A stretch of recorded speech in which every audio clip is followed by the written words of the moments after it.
ICC Vida. Viviendo en la inmensidad de un Dios amoroso.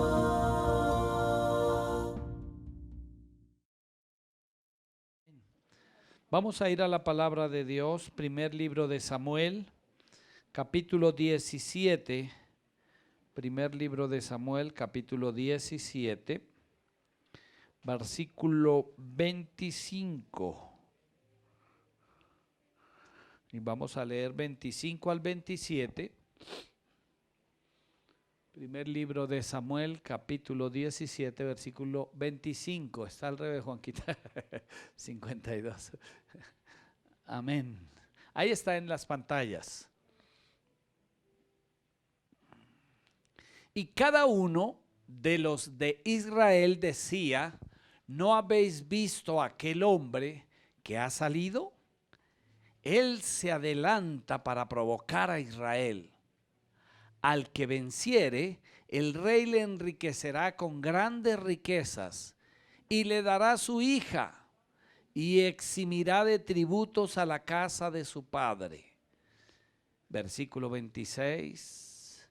Entonces habló a David a los que estaban junto a él diciendo: ¿qué harán al hombre que venciere a este filisteo y quitar el oprobio de Israel? Porque ¿quién es este filisteo incircunciso para que provoque a los escuadrones del Dios viviente? Verso 27. Y el pueblo le respondió las mismas palabras diciendo: así se hará al hombre que venciere. ¿Cuáles mismas palabras? Verso 25. Al que venciere, el rey le enriquecerá con grandes riquezas y le dará su hija y eximirá de tributos a casa de su padre Israel. Cuando David escuchó esto, llega a la batalla. Sus hermanos estaban por ser mayores, como hombres de guerra, empuñando espada. Y él le dice a su padre: padre, quiero ir a llevarle comida a mis hermanos y saber cómo están, en otras palabras, si aún viven. Pero la intención de David era conocer mejor el estado del pueblo, el ánimo de sus hermanos y cómo estaba la situación. Seguramente algún rumor había llegado. Cuando llega a línea de batalla y entonces se encuentra, él se pone y todos estaban asustados. En el pueblo solo se rumoraba de un gigante, de un gigante. Y David puede mirar en línea de batalla: ¿y quién es ese incircunciso? Y lo que le pregunta a los del pueblo es: bueno, ¿y qué le dan al que venza? ¿Qué le dan al que venciere? Y entonces le dicen: mire, le va a dar, el rey lo llenará de grandes riquezas, le va a dar su hija. Se acostumbraba que la mejor oferta del rey era darle a su hija en matrimonio, para un valiente, para un guerrero. La mejor oferta era darle a su hija. Y también le eximiría de impuestos, no le pagaría más impuestos o tributos al gobierno. Y era una buena y tentativa oferta. Pero David quería cerciorarse, por eso va nuevamente cerca donde están sus hermanos, su hermano, y a los que estaban alrededor le pregunta nuevamente, versículo 30, y se cerciora de que la oferta sea real, válida. Y dice: y apartándose de él, o sea del hermano, él hacia otros, preguntó de igual manera y le dijo el pueblo la misma, y le dio el pueblo la misma respuesta de antes: al que venciere, entonces el rey le llenará de grandes riquezas, le dará su hija en matrimonio y le eximirá de impuestos. Eso es al que venciere. Y parece ser una buena oferta. De hecho, de ahí saqué el título de mi mensaje: ¿qué harán al que venciere? ¿Qué harán al que venciere? ¿Qué harán al que venciere? Me mueve cómo David no pregunta, como todos los soldados tal vez y como toda la línea de batalla. No preguntó qué tan fuerte era el gigante, no preguntó cuánto lanza tenía, cuánta experiencia de guerra. No preguntó, ¿y si pierdo? No preguntó, ¿y qué pasa si me mata? ¿Y qué hace el rey con la familia del que muera a manos de este incircunciso? ¿Qué pasará si yo voy y lo enfrento y me mata? Nunca preguntó eso, solamente lo que le convenía, porque su fe le daba para asegurar que iba a vencer. Por eso preguntó, ¿y qué le darán al que venciere? ¿Y qué le darán al que venciere? Dile al hermano que tiene ahí al lado para entrarlo en el tema, ¿qué le harán al que venciere? ¿Qué le harán? ¿Qué le harán al que venciere? Ni siquiera preguntó qué le harán, sino ¿qué harán? ¿Qué harán al que venciere? ¿Qué harán al que venciere? Y voy a llevarlo allí. ¿Sabe algo? David estaba seguro de que su batalla no estaba en sus manos, de que su victoria no dependía de él. Seguramente, a diferencia de todos los hombres y de sus hermanos mismos y del rey Saúl, David tenía una seguridad que los otros no tenían, por una sencilla razón, que David pasaba tiempo en la presencia del Dios Altísimo, que David vivía en el secreto de su Dios, que David conocía quién era, que David le alababa, que su arpa le entonaba alabanzas a su rey. Y estaba con toda la seguridad que al mismo Dios que adoraba le salvaría y le sacaría en victoria y le sacaría avante y tendría un propósito, y que aunque fuera en línea de batalla y frente a este gigante, y si David mismo caería, no sería otra cosa que la voluntad de Dios, la gracia de Dios estaría en sus manos. Por eso, cuando se enfrenta al gigante, en el versículo 47, David se expresa y le hace saber no solamente al gigante, sino a todos los valientes, todo el pueblo.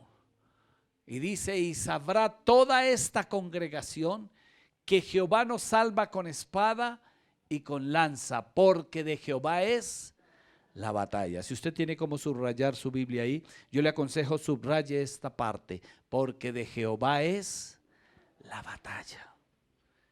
La iglesia, tenemos que entender para este tiempo que la batalla no es nuestra, que no depende de nuestras fuerzas y de nuestra sabiduría, nuestra sapiencia, que no depende de mi condición, porque de Jehová es la batalla. Así que tenemos que estar seguros, convencidos. Ahorita daba una palabra el Señor y hablaba. Y verdaderamente lo que estamos viendo y lo que se avecina es fuerte. Y eso afectará a la iglesia. Déjame decirte, esto afectará la iglesia, afectará nuestra fe. Otra vez vendrá un remesón. Y usted dirá, no, pastor, yo me voy para otro lado, porque cada que vengo me dice, vienen cosas feas. Pero necesitamos fortalecer la fe.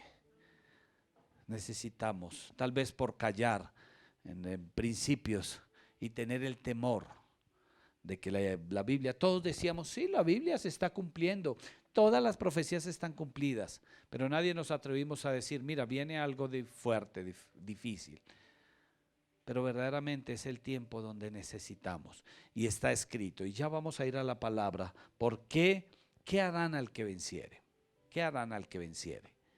Necesitamos. Esto es de valientes. La Biblia siempre, la palabra, el camino del Señor, el evangelio y el cristiano se ha comparado siempre con un guerrero, con un valiente. Se ha comparado con una batalla espiritual, se ha comparado siempre con una lucha, con un avance, con un continuar adelante. Lo que pasa es que le hemos enfocado mal y entonces nos hemos inventado batallas, tal vez como niños. El apóstol Pablo dice, ya no sois niños.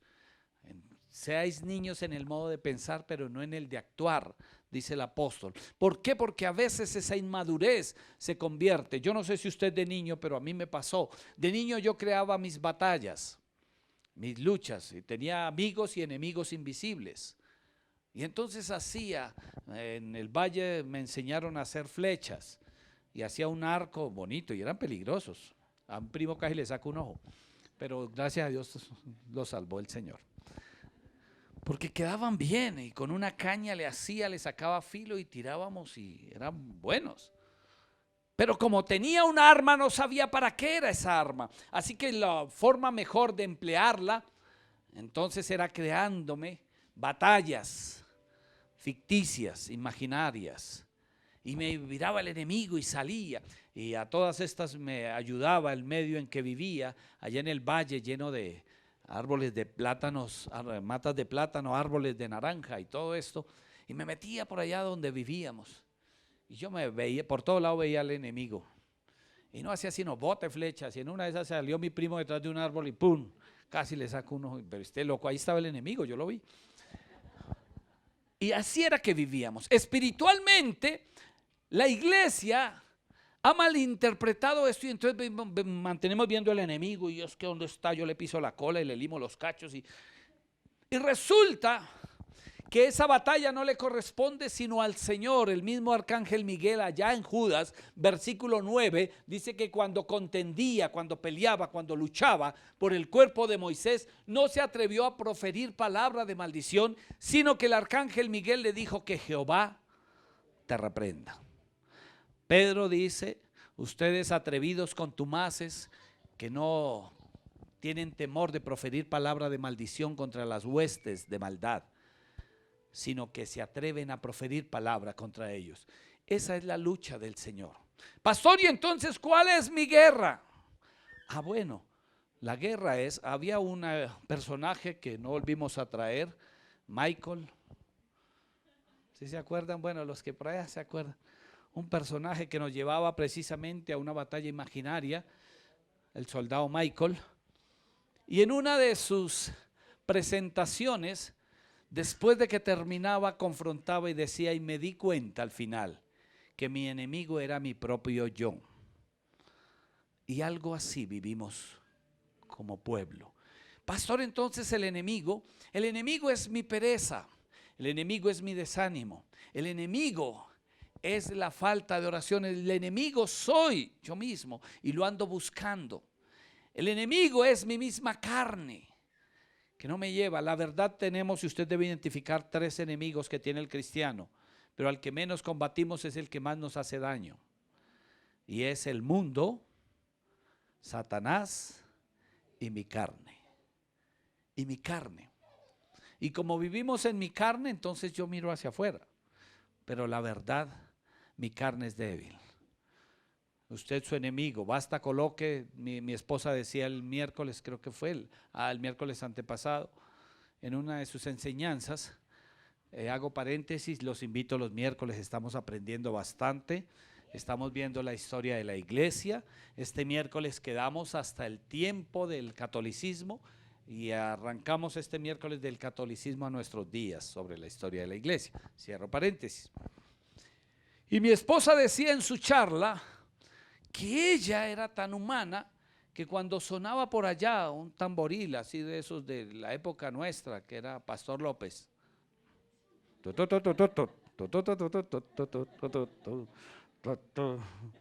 y usted allá con el dedo del pie por ahí escondido en el zapato,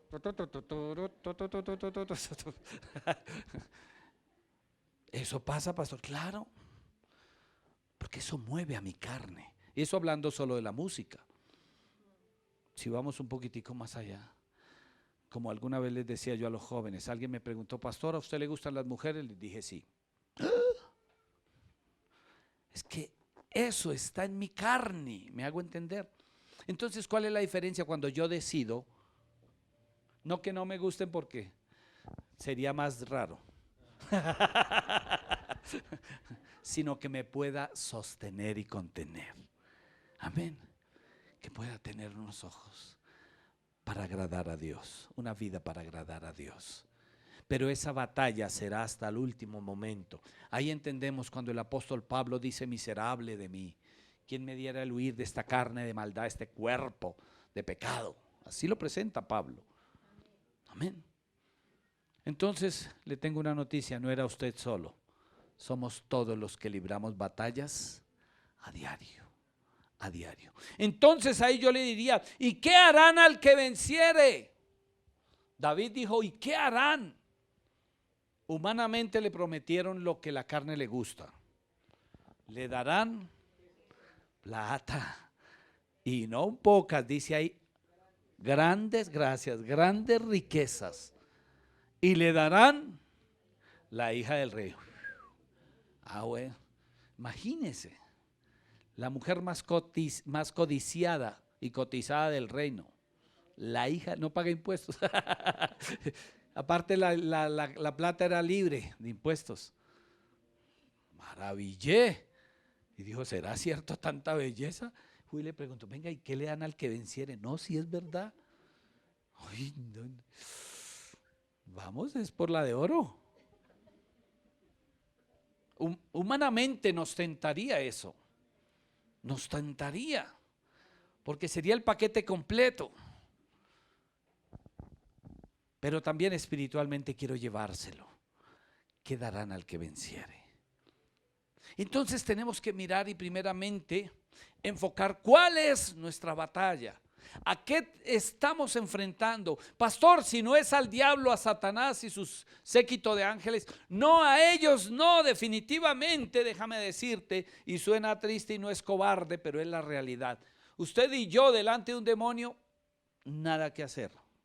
Sin el poder de la sangre de Cristo no podemos hacer nada. Por eso el Señor Jesús no dijo, cuando ustedes crean en mí echarán demonios. No. Él dijo, en mi nombre echarán fuera demonios. Él va primero, porque Él es el de la autoridad. Cuando llega Jairo, de ahí que aprendimos muchas cosas. Cuando íbamos a reprender demonios, anteriormente la escuela antigua, la escuela primitiva, no mi padre sino allá la primera, mi padre se llama Primitivo. A todas estas, otro paréntesis, de hoy en 8 días, no se pierda, porque va a venir una entrevista de una mujer que es de tiempo y que nos enseña en medio de la historia de la iglesia. Cierro paréntesis. Así que esa escuela nos enseñó que para reprender un demonio había que cogerlo. Y entonces usted veía en una liberación fácilmente el pastor y 8 líderes cogiendo un endemoniado. Y lo más asombroso era que el endemoniado levantaba a los 8 y todos salían aruñados. Y todos, uy no pastor, no me vuelva a invitar a liberación y todos así. Porque el demonio nos cascaba a todos.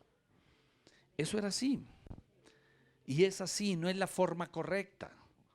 ¿Por qué razón? Porque cuando yo tomo la persona o en ese momento al demonio, el demonio siente que quien lo está amenazando y que quien le está sacando se llama Jairo. Y este Jairo, no, yo les he dicho, a mí no me hacen caso ni hijos benditos perros. Yo los saco, venga para la casa, berriondo, obedézcame. Porque no me hacen ni caso los perros, man.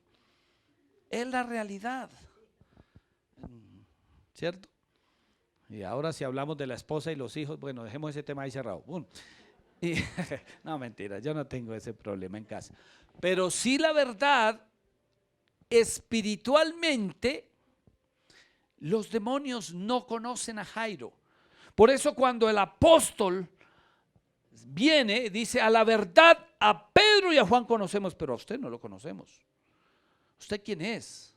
A Jesús conocemos. Porque los demonios, cuando llegó el demoniado garadeno, dijo, he aquí al Cordero, este es el Hijo de Dios. ¿Qué vienes a hacernos a tormentas? Porque Él es la autoridad. Amén. Entonces de ahí que tenemos que identificar. Esto nos ayuda en Pedro, primer libro de Pedro, capítulo 4, versos 12 y 13. Vamos a ir. Ya entendimos lo que harán al que venciere, al gigante humano, pero ahora físico, pero ahora quiero llevarlos. El apóstol Pedro, primera carta de Pedro, capítulo 4 y versículo 12 y 13. Permítame un momento que quiero tenerlo aquí también en mi Biblia. Capítulo 4, versos 12 y 13. Dice, amados, no os sorprendáis, no se sorprendan, iglesia, no se sorprenda del fuego de prueba que os ha sobrevenido, como si alguna cosa extraña os aconteciese, sino gozaos por cuanto sois participantes de los padecimientos de Cristo, para que también en la revelación de su gloria os gocéis con gran alegría. Voy a ir, permítame desglosarle un poco, he aprendido a la pastora que desglosa los textos, no a ese nivel, pero ahí vamos. Dice, no os sorprendáis. Esa palabra sorprender quiere decir que como que no aceptamos. ¿Cómo es esto? Es que es imposible, yo no puedo pasar en un fuego de prueba. De hecho, algunos predicadores se han atrevido a decir, escúlquese, revísese si usted está en prueba, algo está mal. Y la gente, pero yo ayuno, yo oro, voy a la iglesia, ¿qué me estará pasando? Un castigo, brujería. Y entonces buscamos la brujería, pastor, me están echando brujería, me están echando la mala, vaya ore por mi casa. Yo he tenido que ir a orar por casa. Yo digo, ay, si esta gente entendiera que todos estamos en prueba. Pastor, es que me va mal. Imagínese, no tengo sino 2 libras de arroz y yo dije, yo tuviera una. Oremos por la señora. Sí, a veces es eso. Y tratamos de buscar dónde está. Señor, revélame qué está pasando. ¿Dónde está, Señor? ¿Dónde? ¿Cuál es la situación? Por eso el apóstol dice, no se sorprenda, iglesia. No sorprendáis. Debería ustedes entender, saber, conocer que es parte del sufrimiento, de la formación, que es parte del proceso. En estos días y esta semana el Señor me enseñaba que cómo hemos aprendido, predicamos la Biblia, pero cuando nos damos cuenta todavía nos falta, todavía la avaricia está en nuestro corazón, todavía nos duele, y más cuando de dinero se trata. Es que perder, no, ¿por qué perder yo? Yo estoy llamado solo para ganar. ¿Y por qué perder? Pero si usted mira el reino de los cielos y el mismo eterno y el mismo Dios de gloria, aquel que nos formó, aquel que nos hizo, tuvo en cierto modo, para él, por eso se entristeció el cielo, se oscureció la tierra y por eso tembló los mismos cimientos de la tierra, porque hubo una pérdida, una separación, aquello que conocemos como el Sabatánic. Entregar su hijo. ¿Por qué razón? ¿Cómo es posible que el Dios del cielo levante una criatura, cree al hombre conforme a su imagen, su semejanza, le dé todo, le coloque un paraíso, le coloque todas las cosas, animales, cree hasta unos cachorritos como los que yo tengo? Esos animalitos no sirven sino es para entretenerlo a uno, mano. Si usted quiere un perro de cuidar, no son esos. Esos cacharritos solo es para que le alegran a uno el día nomás. Pero yo digo, yo cada que los miro le digo a amor, le digo, ay, amor, yo no sé, Dios es tan tierno, ¿para qué se pone a hacer un cachorrito? Sola lana, hijo, ni se le ven los ojos. No, mano, a mí no se me hubiera ocurrido. Pero el Dios del cielo pensó tanto en nosotros que nos regaló hasta eso. Nos regaló flores hermosas para adornar nuestro entorno. Aves que canten, y usted ve una ave, dale cauchera, mano. Ese es el hombre, mano. Una planta linda, el verde, a ver qué hay debajo de la tierra, a explotar, a ver qué saco debajo de la tierra, a dañar todo. Por naturaleza dañinos. Pero el Dios del cielo hizo todo eso. Y no obstante, el hombre convencido con eso se aparta del amor de Dios. Descuida y no vuelve a darle gracias. Y él dice, yo no quiero perderlo. Ahora me despojo de lo más grande, mi hijo, mi único hijo, y lo entrega en sacrificio. Y si él lo hizo, hermano, no se sorprenda del fuego de prueba que ha sobrevenido. Por eso nos cuesta pensar. Yo no creo que la iglesia pase tribulaciones. Ay, no hemos pasado es nada, mano. La verdad es esa. Lugares donde ya no hay Biblias, como en China. Lugares donde se tienen que reunir a escondidas ya. Ya no se puede tener un sitio así abierto. Pastor, pero esos son otros gobiernos. Hermanos, estamos así, donde elijamos mal, y no le voy a dar nombre porque aquí no es para política, pero ore a Dios, ore mucho, pida el discernimiento, y en este caso así sea por Regina, pero vote donde no sea para alguien que, igual, no le estoy diciendo que alguno va a servir, no, pero tenga cuidado de que puede venir más fácil, más rápido, la opresión. Oremos al Dios del cielo, que nos dé la sabiduría, para dar. Porque hay lugares donde ya no hay libertad, hay lugares donde ya es difícil. Pero pastor, yo no creo, es que a mí no es lo que creamos o lo que nos parezca, es lo que el apóstol ya había escrito. No se sorprendan, no se sorprendan. Romanos capítulo 5, versos 3 y 4, Romanos capítulo 5. 3 y 4 dice, no solo esto, sino que también nos gloriamos en las tribulaciones, sabiendo que la tribulación produce paciencia, y la paciencia prueba, y la prueba esperanza. Todo lo que hay que para tener esperanza. ¿Cuántos tienen esperanza? ¿Ya pasaron prueba? ¿Ya hay paciencia? ¿Qué es lo que produce? Y sé que cada uno hemos pasado dificultades, pero tal vez es la gran pregunta que nos invade a veces. ¿Qué estaré pagando, pastor? Es que no entiendo. Yo hago algo y me sale mal y vuelvo esto y otra vez y otra vez y otra vez. Y otra vez. Y como que oremos, porque ya uno dice, uy, no, ¿dónde está la brujería? Y pone a buscar en toda la casa. Y el Señor diciendo, a ver, aprenda, es que usted no ha aprendido.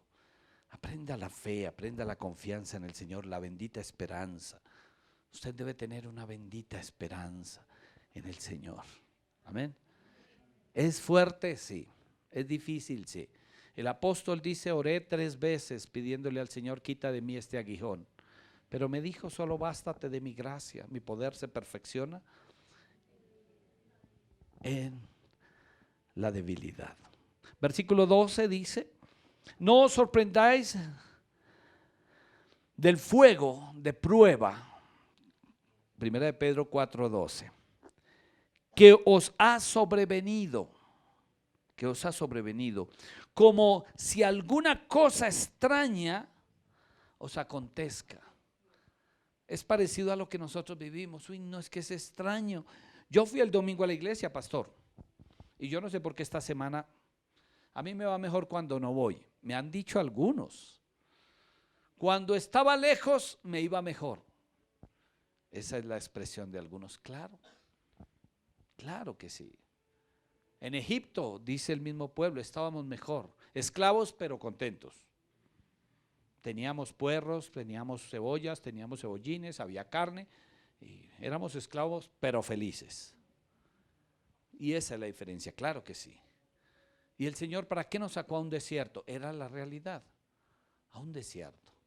Y el Señor les contesta ya en Deuteronomio capítulo 8, versículo 6, yo los traje por el desierto y les permití vivir toda esta aflicción y los traje por aquí. Yo lo tengo aguantando hambre, yo lo tengo en dificultad, yo lo tengo en todo este proceso por una razón, para saber qué hay en tu corazón, si me amas o no. ¿Cuál era tu intención de aquí? Lamentablemente hace unos años se predicaba mal el evangelio y yo lo alcancé a predicar así hace unos años atrás, porque uno quería en el afán de ganar almas. Y uno veía al perdido, pobrecito el perdido, venga para acá que aquí le va mejor, aquí está bien, hombre, usted allá le va a ir mal. Venga que aquí no lo roban, y el día que fue a la iglesia lo robaron, no volvió. Sí, así me pasó. Porque uno trataba de presentarle un evangelio de solución y de decirle, venga aquí a la iglesia y verá que su hogar se arregla. Se separaban. Y es la verdad, porque la palabra dice, Jesús causa de división. Ahora que usted viene a la iglesia y usted volvió, aleluya, pandereto, vea eso. Vaya con el pastor, dele la plata al pastor, el pobre pastor aguantando. Vaya pan del pastor. Esa es la razón. Eso es lo que le han dicho a muchos de ustedes allá en la empresa. Vaya, dele la plata al pastor. porque es causa de división. Entonces, no era tan cierto lo que hablábamos. Venga que sus problemas se acabarán. No, no, porque a la verdad este es un camino de cruz, un camino de compromiso y de entrega. Pero lo más maravilloso es que tenemos una bendita esperanza, porque le puedo decir, ¿qué harán al que venciere? Uy, entonces si hay algo, si a David lo movió unos billetes, una mujer, y que no pagara impuestos, ¿qué nos debe mover como iglesia? ¿Vale la pena verdaderamente? Amén. Dele un aplauso a Dios.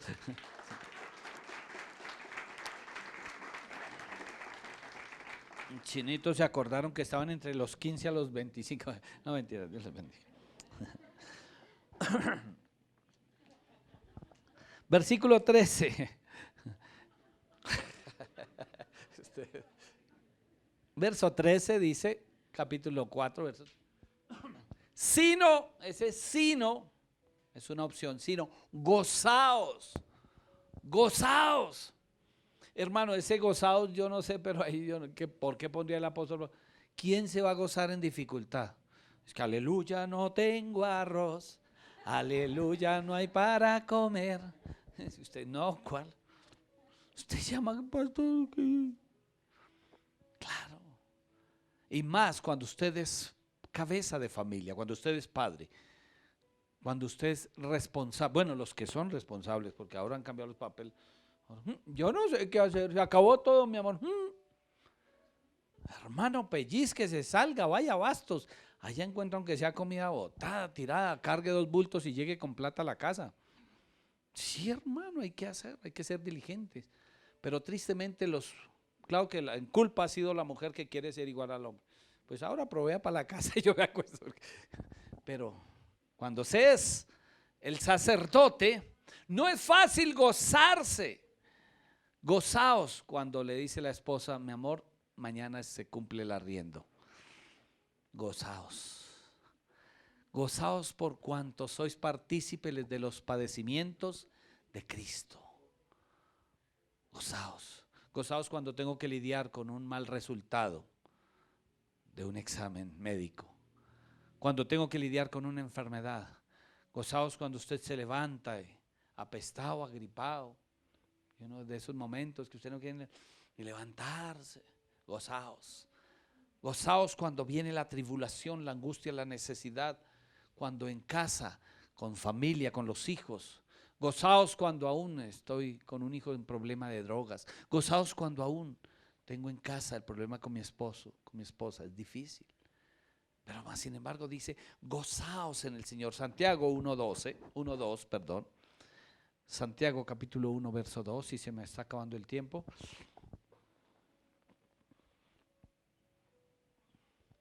Dice, hermanos míos, tened por sumo gozo. El apóstol Santiago, otro loquito. Tened por sumo gozo cuando os halléis en diversas pruebas. Por sumo gozo. Yo no sé estos apóstoles que estaban, ¿para qué escribieron todo eso? Pero sabiendo que esa prueba, dice el verso 3, sabiendo que la prueba de vuestra fe produce otra vez paciencia. Y entonces esa paciencia, verso 4 también me dice, mas tenga la paciencia su obra completa para que seáis perfectos y cabales sin que os falte cosa alguna. Uy, oiga, ese texto. O sea, en medio de necesidad, usted no tiene nada para comer, pero gozaos, para que ese gozo produzca paciencia. Esa paciencia, recuerde que produce esperanza y esa esperanza, fe, ¿cierto? Una bendita esperanza y una fe en Él. El saber confiar de que de alguna manera Dios suplirá, de que tenemos un Dios que es vivo y que es real, y que ese Dios no abandonará su hijo. El salmista dijo, no he visto justo desamparado, ni su descendencia que mendigue pan. Uno de los pasos más difíciles en mi vida, los más difíciles que he dado, y lo pensé muchísimo, y le soy sincero, fue haber empezado el ministerio. fue el paso más difícil en mi vida. El que pensé, pues con decirles que para iniciar me tocó fue chuzado, todo roto y Señor, bueno, yo empiezo. Porque a las buenas no quise. Fue difícil creer que Él me iba a sustentar. Y lo más tremendo es que cuando Él me llama, yo estaba con un buen salario. Me toca, ay sí, es puro Egipto, mano. Es que el Señor no se equivoca. Esclavo pero contento. Porque mi esposa está aquí, amor sabe, que trabajaba 18 horas detrás de un volante. Pero como era esclavo, ganaba y como ganaba estaba contento. Y difícil. Entonces la primera pregunta que hice cuando inicié el ministerio, ¿cuál fue? ¿Y qué harán al que empieza el ministerio, al que venciere? Esa fue mi primera pregunta. ¿Y qué harán? En otras palabras, ¿cuánto me pagarán como pastor? Mi padre era el jefe y se rascó y dijo, mijo, pues yo llevo 25 años y a mí me pagan 1 millón. Pero su merced, ¿cómo va a iniciar? Entonces podemos darle una ofrendita para ayudarle. Y la segunda pregunta, ¿y cuánto es esa ofrendita? Y después de que mi esposa está aquí, mis hijas aquí y familia que tengo aquí, que para ese tiempo yo hacía un salario de 1.600.000, año 99, 2000, era bueno, pero estaba en Egipto, eso sí, 4 de la mañana, 11 de la noche, ese era el horario. Y cuán difícil fue. Por eso es un paso de fe necesario, porque la prueba en últimas, ya cuando uno no da más, uno dice, bueno, igual voy a dar el paso. Ya entrados en gastos, y es cuando empieza Dios a mostrar su fidelidad, su misericordia. Pero cuán difícil es como iglesia empezar a creerle. Cuán difícil es gozarnos en esa prueba. Cuán difícil es decir, Señor, puedo confiar en Él. Y yo recuerdo en ese tiempo, ese canto, cuando inicié esa semana, yo hacía cuentas y decía, Señor, ¿y esta semana? Esta semana me van a llegar 50,000 pesos. Puedo confiar en el Señor, que Él me va a ayudar. ¿Se acuerdan de esa adoración bonita? Y lo cantaba y lloraba, y si el sol llegase, yo me imaginaba todo oscuro.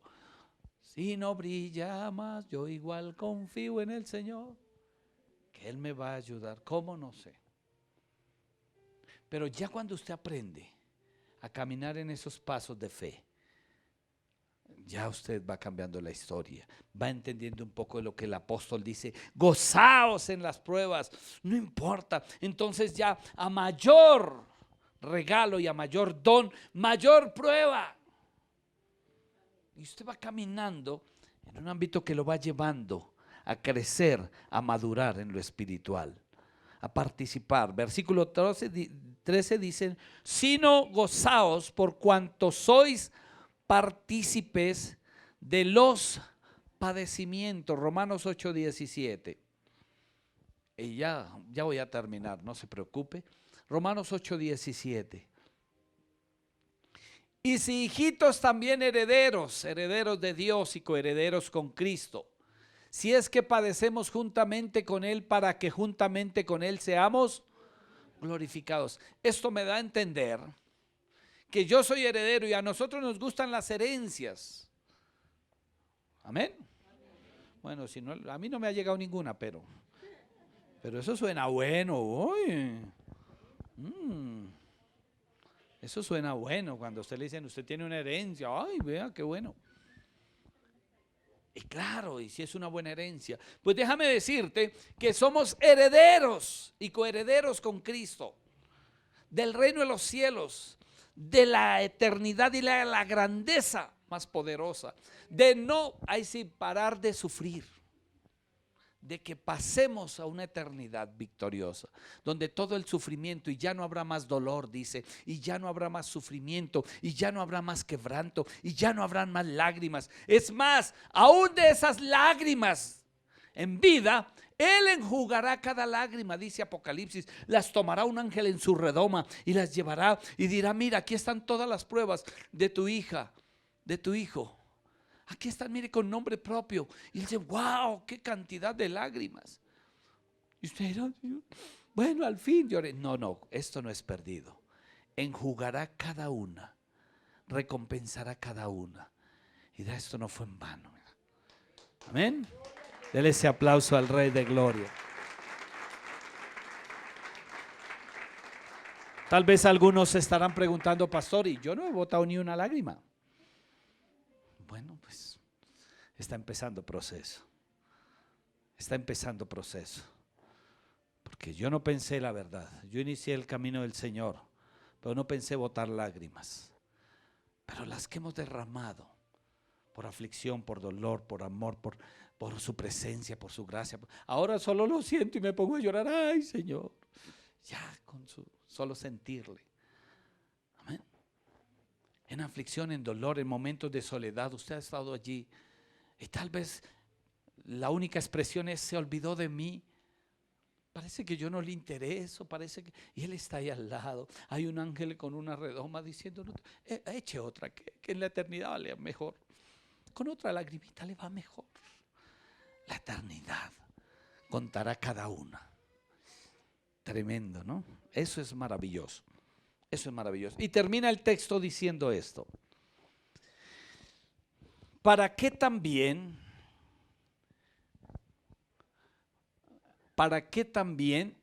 en la revelación de su gloria os gocéis con gran alegría? Esa revelación de su gloria. Esa revelación de su gloria parece ser allá, revelado. Entonces tendríamos que ir, bueno, todo ese sufrimiento que dice el apóstol Pablo aquí, primeramente dice: no se sorprenda, van a venir pruebas. O sea, ¿por qué se le hace extraño? Si va a pasar por eso, usted está llamado. Porque el Señor Jesús dijo: si alguno quiere seguir en pos de mí, niéguese a sí mismo, niegue a su carne, a sus gustos, a todas las cosas. Niegue a un domingo estar allá comiendo palomitas de maíz, viendo Netflix, viendo la serie, viendo todo eso, y esfuércese aquí a la bendita gracia, sentarse en una silla, adorar, escuchar una palabra. Niéguese a sí mismo, tome su cruz. No es la cruz del pastor, es cada uno. Tome su cruz y sígame. Tal vez el Señor te puso a orar por tus hijos, te puso a clamar por los tuyos. Pastor, es que es mi cruz, nadie sabe. Pues usted lleva la suya. Pero si miras al hermano del lado, tiene otra, que es el esposo. Y si miras al del lado, tiene otra, que los papás. Y si miras al otro, tiene otro, que es la enfermedad. Y si miras al del frente, tiene otra cruz, que está padeciendo su necesidad. Y si mira, entonces cuando yo estoy bien en un área, pues esa no es. Ay, pero se quejan también como si... Si Dios es fiel, yo ya desayuné caldito con costilla, huevos al gusto, una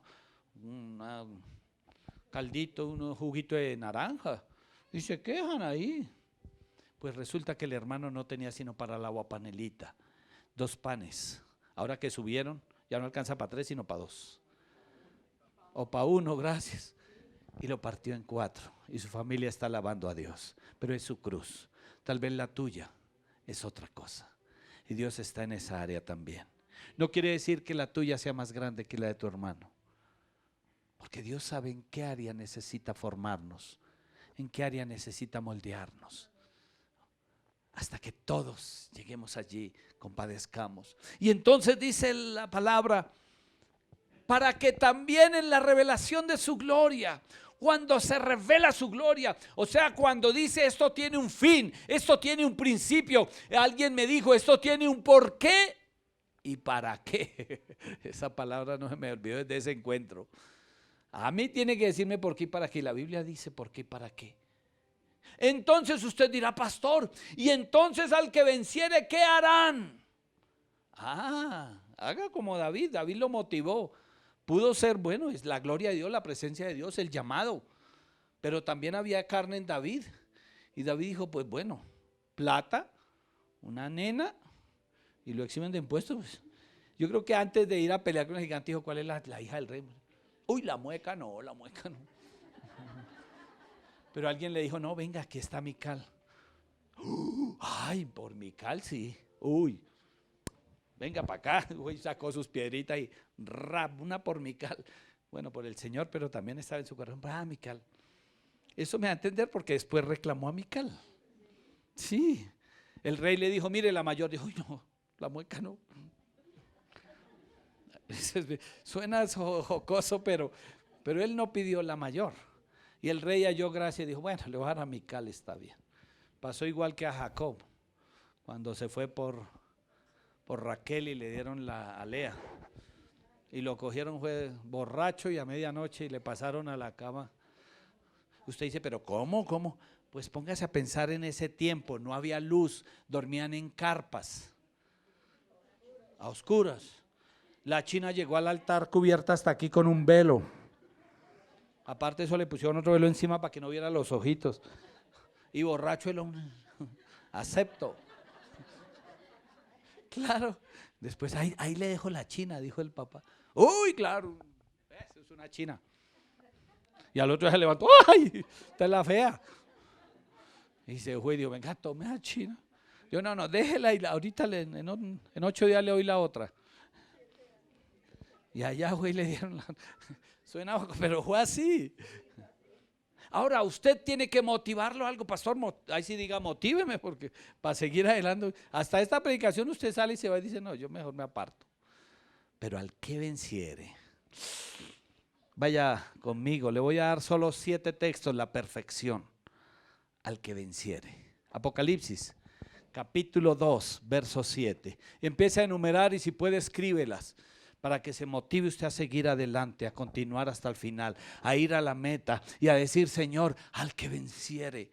Entonces a capítulo 2, 7 dice, el que tiene oído para oír, oiga lo que el Espíritu dice. ¿A quién? A la iglesia, o sea a mí.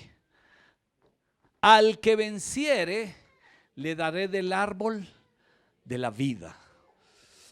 ¿Recuerda que allá en Génesis estaba un árbol de la vida? Y que era para una vida eterna, y que el que comiera del árbol nunca más moriría. Uy, ¿le parece poquito? Uy, una vida eterna. Ahora sí, lo que estuvo buscando por allá Michael Jackson y toda esta gente, y lo que la multinacional está buscando, congelando los cuerpos. Si usted no sabía, hay una multinacional que conserva los cuerpos en hidrógeno líquido, que para que cuando aparezca el árbol de la vida, volverlos a resucitar, más brutos. Y mire, al que venciere, perdóneme, pero es verdad, al que venciere le daré de comer del árbol de la vida, el cual está en medio del paraíso de Dios. Jesús, yo soy el camino, la verdad. Así sencillo. Ya usted tiene el derecho. ¿Vale la pena vencer? Va uno. Ojo con eso, va uno. Segundo, Apocalipsis capítulo 2, verso 11. El que tiene oído, oiga lo que el Espíritu dice. Otra vez, ¿a quién? A la iglesia. Diga, eso es para mí. El que venciere no sufrirá daño de la segunda. ¿Cuál es la segunda muerte? El lago de fuego, la condenación. Gracias, Dieguito. La condenación eterna. Usted no tiene, esa es la segunda muerte. Esa es la segunda muerte. Y ahí dijo un amigo, añañay. Añañay. Eso será un motivo más que suficiente para decir, uy, yo la sigo.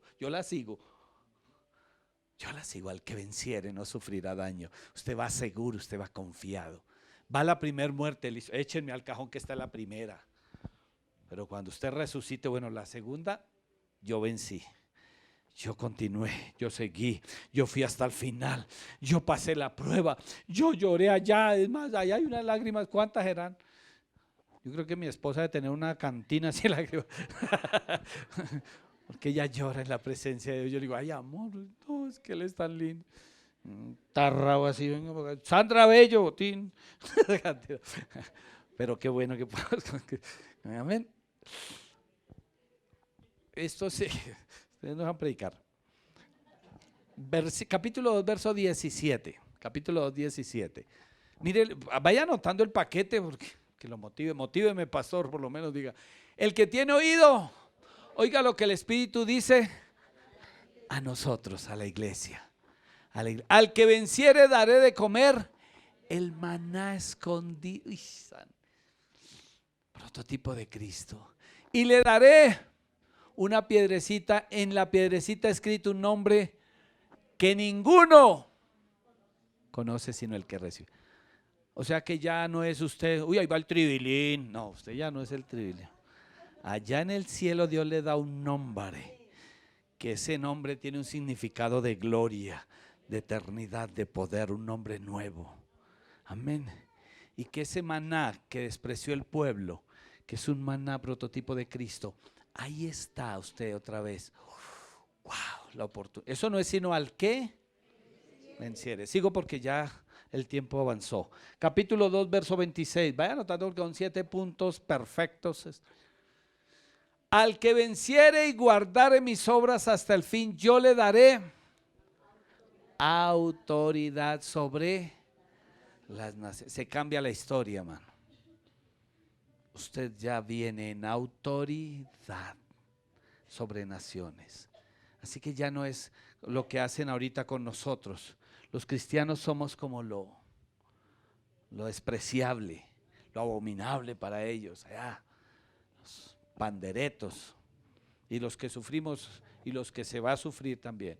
En mi época de cristiano, cuando niño, yo le doy gracias a Dios porque eso me ayudó a afianzarme, pero fue duro para mí.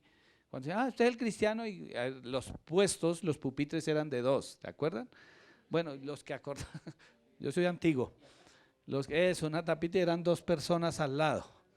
Eso, que uno se cuidaba era del piojoso. Uy, bueno, eso nos pasó solo. Pero el cristiano era el bicho raro. Y siempre, ¿dónde estaba Aaron? Allá sentado solo. ¿Quién quiere hacerse conmigo?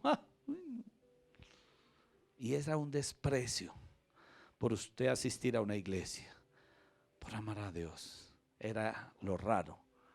Pero al que venciere usted tendrá autoridad sobre las naciones. Vaya al capítulo 3, verso 5. Capítulo 3, verso 5. Dice, el que venciere será vestido de vestiduras blancas. Eso quiere decir que ya no habrá pecado, que ya tus ojos no serán la debilidad, que ya la pereza, el desánimo no estará en ti, porque tu vestidura será blanca. Y si hubiese un manchón aquí en la tierra, Él la perfeccionará y la blanqueará. Y nadie podrá decirte, ay, tú eras. No, porque tu vestidura será blanca. Eso es hermoso, blanco. Y no borraré su nombre del libro de la vida. Ahí estará. ¿Recuerda? Su nombre, por favor. ¿Sí se acuerdan? Sí está escrito. Uy, Dios mío. Para el cielo. Pero que le digan a uno no. Uy, alguien lo jale a uno así. Uy, Dios mío. Santísimo. Y confesaré su nombre delante de mi Padre y delante. Uy, imagínese eso. Yo no me imagino ese privilegio. Lo sublime del cielo, la eternidad, es que no alcanza. El apóstol Pablo dice, conozco un hombre nomás que fue solo al paraíso. Esto les doy un comercial. No se deje creer ahí de que el testimonio de los que fueron al cielo, al infierno, es puro frijol. Es la verdad. No ha habido hombre que conozca, dice, no han subido a cosas que no han subido a corazón de hombre. Así que no ha visto, nadie conoce, nadie. Él no se lo revelará a nadie el lugar que nos tiene preparados. Así que eso es puro frijol. No sé comer cuento de todo eso, que yo fui al infierno y al cielo y vi y caminé y andé. No, el apóstol Pablo por allá en Hechos dice, conozco solo un hombre. Es más, no sé si en espíritu o no sé si en revelación o en sueño. Pero él le fue concedido ir a paraíso, ni siquiera al cielo, solo a paraíso. Y le fue concedido escuchar palabras sublimes palabras que no han subido a corazón de hombre. Solo palabras. Y los otros aquí, y yo caminé mar de cristal y había puro frijol, hermano, no se deje convencer. Pero el lugar es grande, está el trono de Dios, viene el maestro. Tú eres, recuerde que ya nos da un nombre nuevo, pero Hernando, Hernando, bienvenido. Ángeles, Miguel, Gabriel, Hernando, el que padeció, aquel que sufrió, aquel que venció. Padre, Él es Hernando. Hernandito, ven, buen siervo fiel. En lo poco has sido fiel, en lo mucho te pondré entre el gozo de tu Señor. Uy, y todos los ángeles. No les digo más. Bueno, capítulo 3, verso 12. Y termino ya 2 textos, perdónenme mientras. Y terminamos. Al que venciere yo lo haré columna en el templo de mi Dios y nunca más saldrá de allí. Y escribiré sobre él el nombre de mi Dios y el nombre de la ciudad de mi Dios, la nueva Jerusalén, la cual desciende del cielo de mi Dios. Y ahí sí lo van a tatuar, hermano, por todo lado, pero con el nombre del Señor. Usted está ya seguro marcado en el cielo. No vaya a salir, oye, el pastor dijo que en el cielo van a hacer tatuajes, sino que dice escribiré, lo colocaré. O sea que el que lo vea va a decir, este pertenece al Altísimo. Hay algo que deslumbra en él, su sangre. Hay algo que se puede ver desde la lejanía y decir, este santo es un hombre de Dios, viene de la ciudad de Jerusalén. Aquí hay alguien, esto revela la gloria, la gracia de Dios. Él es único. Tremendo. Usted no tiene ni que presentarse, sino decir, wow, este es un hombre de Dios. Porque hay algo en él, la presencia de Dios, el sello del Espíritu Santo está en él. Y termino con el capítulo 3, verso 21. Al que venciere le daré que se siente conmigo en mi trono, así como yo he vencido y me he sentado con mi Padre en su trono. Allá hay un trono, una silla para usted sentarse a la mesa. Dios mío, eso es muy grande. Al menos que nos dejaran ahí, Señor, puedo acercarme un momentico, yo le acerco el Padre.